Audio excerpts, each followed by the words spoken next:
Welcome to Tommy Threads. In this video, the only person who ever protected her is slipping away, and her mom uses that pain to pull the most twisted move imaginable. Post 1. She called me a killer. Now she's out. The closest person to me in the whole world is my grandmother. She was the one who saved me when my mother was abusing me. When my mother threw me out between the ages of 13 and 16, I knew I could take a taxi in the middle of the night to go to my grandma's. She would come downstairs at any hour, pay the fare, and take me in for the night. When I was at my lowest, I either went to my grandma's or called her. Now this grandma, astonishingly, is my mother's mother, and she is painfully aware that her daughter is a monster, not a human being. She knows exactly how much harm my mother has caused me. A few years ago, my grandma had a full collapse. She was barely breathing, and her heart was barely responding. She was rushed to the hospital completely unconscious. My mother was screaming in hysterics. I cried my eyes out every night. The doctors gave her no chance. After 3 months of unconsciousness, they asked us, the family, to consider taking her off life support, to let her go. By then, I hadn't spoken to my mother in years, but in that situation, of course, we started talking again. One day, my mother called me, crying and begging for advice. What should we do? Should we keep grandma on the machines, or should we let her go? The hospital didn't want to keep her much longer. They wanted to transfer her to hospice. She occasionally breathed on her own, but the question was, if her condition crashed again, should we intubate her again if she stopped breathing? I loved my grandma 100 times more than my mother. She meant the world to me, but I also knew she would never want to just exist,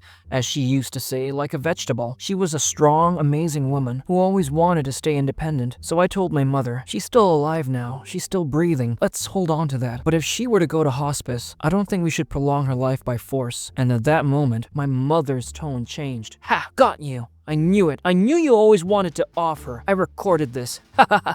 You idiot. You totally fell for it. Stupid witch. Now the entire inheritance will go to me. I hung up. 2 days later, my grandma regained consciousness. It took her almost 6 months to fully recover her strength and mobility. She did it. She's been doing well ever since. It's been 6 years now and she's fine. My mother has visited her many times, playing that recording over and over again. She keeps repeating, that beloved granddaughter of yours wanted to off you. But my grandma always replies, oh, back off. I wouldn't want to spend the rest of my life on a ventilator either. She was right. Then after some time, my grandmother wrote an updated will, one that can't be challenged, one that completely disinherits my mother, and it's signed by several lawyers and psychologists. My grandma's doing well. I love her more than anyone in the world. And my mother, who would have inherited something by legal succession if she acted like a human being, will get nothing. Screw you. Man, first off, I'd just like to say, thank God for your grandma's recovery. You really hit the luck of the draw, didn't you? Getting the Wicked Witch of the West as your mom? I'm guilty of thinking I find it kind of hard to believe whenever I hear these stories about moms doing this kind of shit to their kids. But over the years, I've met a lot of friends who really made me start believing that this wasn't exactly beyond the pale. Your mom's a real jerk, and I'm glad that your grandma cut her off the will. I have no idea what kind of demons possess people to be this way, but I'm glad you didn't have no one to help you. It seems like your grandma made up for the mom-sized hole in your heart 3 times over. Being a loving woman skips a generation in your family, I guess. Post 2. The second post is from Lord Pegasus 6666. The time an entitled mom tried to reserve my cat for her kid's birthday. So I, 18 female, have a very fluffy, very adorable cat named Machi. He's basically my little buddy, and he's got one of those Instagram accounts where I post his funny antics, so a lot of people in my neighborhood know about him, including this one mom I call Entitled Mother, who has a 6-year-old daughter that's super into cats. No biggie, right? One day, Entitled Mother messaged me on Instagram saying her daughter is absolutely obsessed with Machi and asked if I could bring her to her daughter's birthday party the following weekend so the kids can play with him. I politely declined, explaining that Machi doesn't do well in new environments and would likely hide or freak out around loud kids.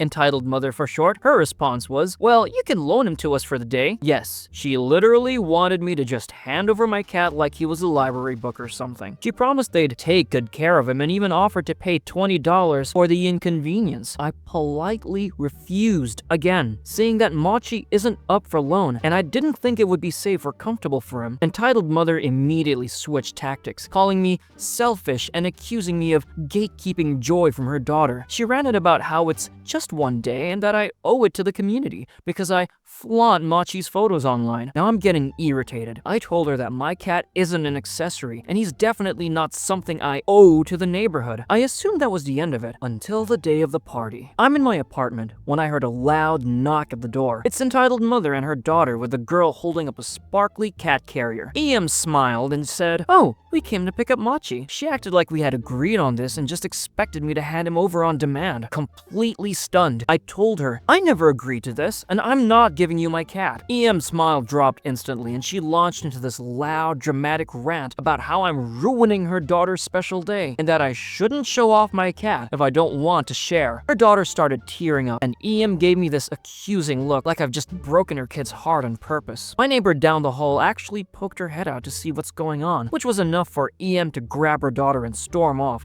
yelling, "I'll make sure everyone knows how selfish you are." Later, I found out from mutual friends that she spread a story around the neighborhood that I baited her daughter with Machi, only to withhold him out of spite. No one really believed her, but she gave me the dirtiest looks anytime I passed her. Machi, completely oblivious and unbothered, living his best life as usual. Man, the moxie of some people. Seriously, that's a pet. It's not a toy or a necklace or, as you said, an accessory. It's a living, breathing thing that you definitely consider as family. And just imagine somebody walking up to you saying, "Yo, I like your brother. Your brother's real good company. Can I borrow him for a day?" Like a freaking library card or a toy. These people do this stupid thing. It's not just with pets. It's even with everyday objects that people just want to borrow. They do that thing where they just expect you to hand over whatever you asked for by using their children or their friends, or disappointment. It's disappointment. They're using the disappointment of somebody as some kind of shield. So you don't make them feel bad. It's stupid pressure tactics to make you get to do what they want. And you know what? I'm glad you didn't break. Screw her. Post 3. The next story is from Couch Potato-san. EM tried to sue me for drugging her child. I, 19 female, am a server at a restaurant with a bar in it. The bar side of the restaurant is of course 21+, and anyone who orders an alcoholic beverage is required to show the waiter their ID. The rest of the restaurant, however, is child-friendly. We were serving breakfast and I was helping a table of 2, a young girl who looked about 8 or 9, and her entitled mother. Once again, EM. But this mom wasn't just entitled. She'd end up arrested by the end of the story. I went and took their drink orders after the hostess seated them. The young girl got an orange juice, while the mother ordered water and a mimosa. I, of course, checked the mom's ID and saw she was born in the early 80s, so she's good to go for the mimosa. I let the bartender know I needed one, then grabbed the orange juice for the child and the water for the mom. Once I had all 3 drinks, I served them and took their meal orders. Everything seemed to be going smoothly, until I brought back their food. As I returned with their plates, the mother suddenly screamed at me, "You served my child alcohol." I knew for a fact that that cannot be true. I was the one who made the juice, and I never even went behind the bar where the alcohol was kept. "Ma'am, you must be mistaken. I didn't put any alcohol in the juice, and I had my eyes on it the entire time until I reached your table." "Well, we smell it." She handed me her child's glass, and it did smell like alcohol. Once again, I know I did not put alcohol in your child's drink. Either someone did it while you weren't looking, or you did it yourself, but the juice had no alcohol before it came to your table. She glared at me and demanded to see my manager. "I'm going to sue you for giving my child alcohol. Bring me your manager." I got my manager, and she heard both sides of the story. Security was also alerted, since apparently the child had already taken a few sips of the drink. My manager, security, and I went to watch the surveillance footage, since both the mom and I insisted we didn't tamper with the drink. Not only did the footage show that I was completely innocent, but it also showed that as soon as I placed the glasses down and walked away, the mom took her daughter's orange juice and drank half of it, then poured her own mimosa into the glass. She then instructed her daughter to drink from it. The mother was arrested for giving her child alcohol, and was issued a lifetime ban from the restaurant. If she ever showed up again, she'll be arrested on the spot. Not how I planned to spend my work morning, but I'll admit, it was kind of amusing to watch an entitled mom get exactly what she deserved. Edit. I was later told by someone who spoke to the kid that she didn't even want orange juice. She actually hates it. Her mom told her to order it just so she could mix drinks. The kid originally wanted chocolate milk. You best believe I made sure she got her chocolate milk. Look, I know America's a sue-happy country, or Canada or whatever, but holy crap, that is pretty nuts. You know, you kind of expect people just intuitively feel that there are security cameras everywhere. I know what she was trying to do. She was trying to milk your restaurant out of money, but she didn't really plan this one through. If I was in her shoes, I would have planned this with the kid before even stepping in the restaurant, so at least I'd have plausible deniability that she swapped drinks with me and just got curious about drinking alcohol, if the plan went sour. Unfortunately, I don't think everybody's got an IQ above 88, and you know what? I'm glad for it, because that means most scammers also don't have an IQ above 88. Post 4. The next post is from Amy the Ultimate One. Expect it to help because we don't have kids. We just spent a weekend with family. We were the only couple who didn't have kids. We were in a cabin with 6 children. 2 of these toddlers have major attachment issues and scream for their parents if they are not being held by mom or dad. The whole weekend revolved around these 2. My husband and I were constantly given tasks to help them,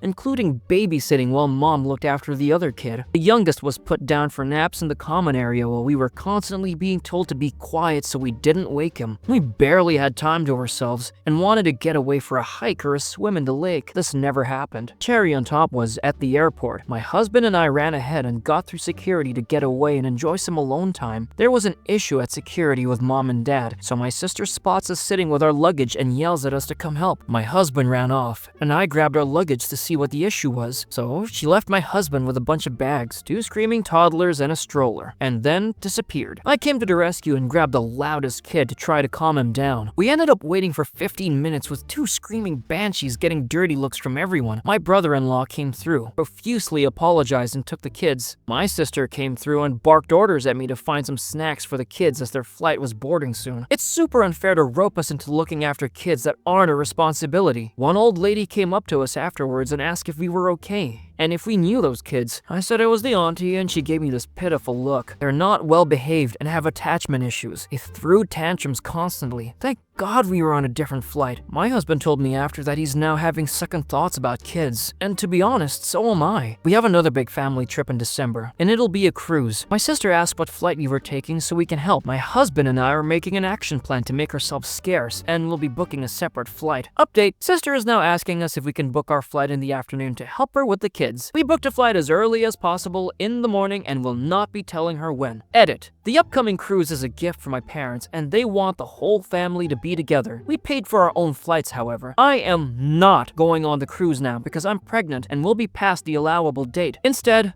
we will be enjoying a calm, child-free Christmas at home as our last one before our own kid arrives. I have since been asked to babysit and help out, and I have declined. This experience has allowed me to reflect on how I want to parent my child. I vow to not be an entitled parent and to take full ownership and responsibility with my husband. You know, that's great. I'm actually really glad you pushed through with having a kid because that's not what having kids is supposed to be like. There's a common trend with all these stories I've read so far. All these kids being loud, obnoxious, stealing things, breaking stuff that belong to other people. It's really all the result of bad parenting. You should hold your sister accountable for the fact that these kids are growing up rotten because of them. There's something she's doing. Maybe she's spoiling them. Maybe she's not paying enough attention to her kids. But this is not what having a kid's supposed to be like. And yeah, I'm glad you managed to book the flight early so you could spend some time with your husband on your own. Nobody wants to spend time babysitting snot-nosed brats like that. Jeez. Post 5. Next up, a story from Jab MWR. A small child punched me in the stomach because I wouldn't let him pet my dog who was clearly in distress, and his parents got mad at me. My very old dog was outside in our yard, foaming at the mouth, gasping for air, and it was coming out the other end. This was right after he had incontinence in the house. I was crashing out because the vet said he could die any day, so I'm thinking this is the end. I'm in the yard trying to figure out what to do, and I see in my peripheral vision some kid running up to us onto my yard. This is not one of those neighborhood kids. He's from a party up the street. His mom? Hope it's okay if they play. My son is due for a doggy play date. I physically put myself between the child and my dog, and the child freaking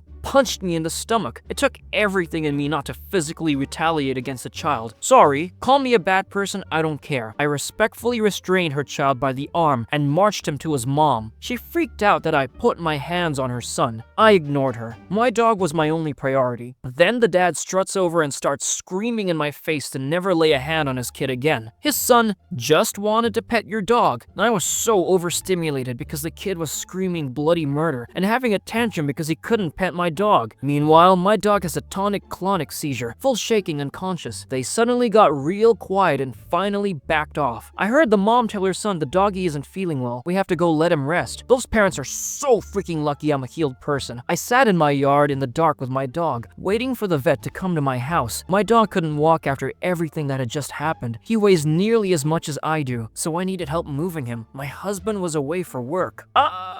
You're not gonna like what I'm going to say, cause I get it. It's your pet, it's your family, and you don't want people stressing her out. But dude, I'm imagining this is one of those 8-year-old kids who just came from a party. It's a kid. He punches you in the stomach. If it were a teenager, if it were a fully grown adult, that would be understandable, but according to you, it's a kid, and he punches you. You're an adult, you're taking care of something. Freaking tank the shot, dude. You're saying that the parents were lucky that you didn't pop off. I think you were lucky that the parents didn't go hard enough on you. Because you have to understand, there's two stories that are happening right now. From your perspective, you've got an annoying kid who punched you because he was entitled. From their perspective, a grown-ass woman is hand-wringing their child, and it doesn't really matter what the reason is. If you see someone going after your kid, you attack. Sorry, buddy, you're not completely on the right in this one. Post 6. Our next post is from Holden Position 4. Parents decided to cancel my 14th birthday party to accommodate for my spoiled younger brother. Reinstated it when I told everyone at school. I'm a 20-year-old male, and this happened when I was 14. I have a brother who's about 6 years younger than me. He was extra coddled by my parents after being diagnosed with high-functioning autism at age 4. But aside from that, he seemed very normal, just unbelievably spoiled. And he used to get his way a lot. And by a lot, I mean nearly all the time. Anything I had, he also had to have. So we had doubles of almost everything that wasn't a shared item. And anything he had that I didn't, he'd rub it in my face any way he could. When I was 11, I begged my parents for a 3DS for my 12th birthday. I got one, but then I was told to lend it to my brother whenever he wanted it, or else I'd have it taken away, which is a lot. When my aunt found out after seeing my parents forcibly take the 3DS from me to give to my brother, she let loose on them for such blatant favoritism. They returned my 3DS immediately, then blamed me for the situation after she left, but they didn't make me give it to my brother again. Instead, a few days later, they went out and bought another 3DS as a surprise gift for him. On several of mine and other people's birthdays, my brother made a huge fuss because the party wasn't all about him, even going so far as to outright say he was upset because he wasn't getting any gifts or blowing out the candles. My parents learned the hard way that they couldn't enable him like they wanted at those parties, and were even kicked out of a few for trying. Eventually, other kids at school stopped inviting him altogether. For me, my birthdays were some of the only days I had that were just about me. Otherwise, my life had to revolve around my little brother. The year before this story, my parents spent most of my 13th birthday focusing on him. They'd even ask if I'd let him blow out my own candles. They called me a spoiled brat until my aunt stepped in and chastised them again for favoritism. She pointed out how my brother gets almost everything between us just because he's autistic. My parents got no support from anyone else there,